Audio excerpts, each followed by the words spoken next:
Assalomu alaykum yurtdoshlar. Bugun biz sizga uzum ko'chatini yangina ekkan paytingizda rivojlanmay turgan bo'lsa, uni rivojlantirishning sirlarini o'rgatishga harakat qilamiz. Mana shu uzum ko'chati yaqinda ekilgan. Uzum ko'chatini ekkandan keyin tez suv solmaslik kerak. Chunki tez suv solsak, tomiri zaxlab chirib ketishi mumkin. Buning namini qochgandan keyin suv solib turish kerak. Bu uzum ko'chatiga rivojlantirish uchun ximический dorilar yoki mineral o'g'itlar berib bo'lmaydi. Chunki buning tomiri yer tuproqqa moslashmagan, ko'tara olmay qurib qolishi mumkin. Shuning uchun buning eng samarali usuli hozir sizga ko'rsatib o'tamiz. Uyingizda mana shunday tig'li o'roqmi, kichkina katmanchami bo'lsa, dalaragan chopqilab chiqamiz. Shunday qilib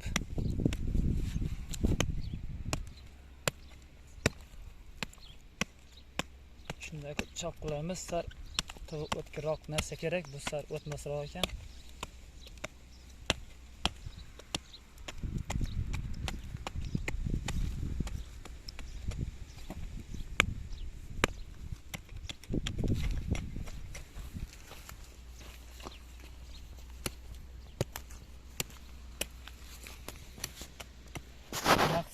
Bundan maqsad yerning havosi chiqadi.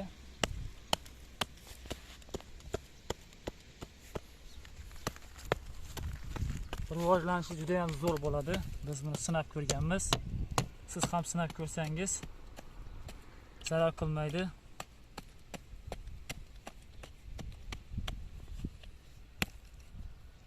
Har 5 kundan shunday qilib tursangiz, 10 kunda samarasini sezasiz.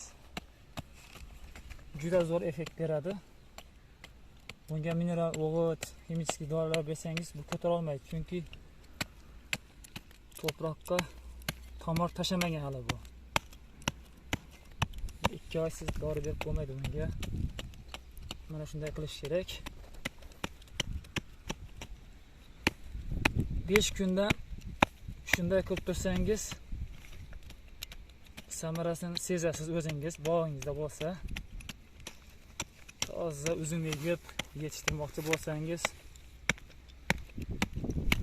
tez rivojlantirishni xohlasangiz, mana shu usulni qo'llab ko'rasiz. Mana bu juda chuqur chopib olmaysiz, tomiriga shikast yetishi mumkin. 3 sm, 4 sm chop chiqsangiz bo'ladi. Mana shuna holatda qo'yamiz. 5 kundan keyin yana shunday qilamiz. 10 kunda samarasini sezasiz. Bergan ma'lumotimiz sizga yoqqan bo'lsa, like bosib obuna bo'lib qolasiz. Mayli, ko'rishguncha, rahmat hammaga.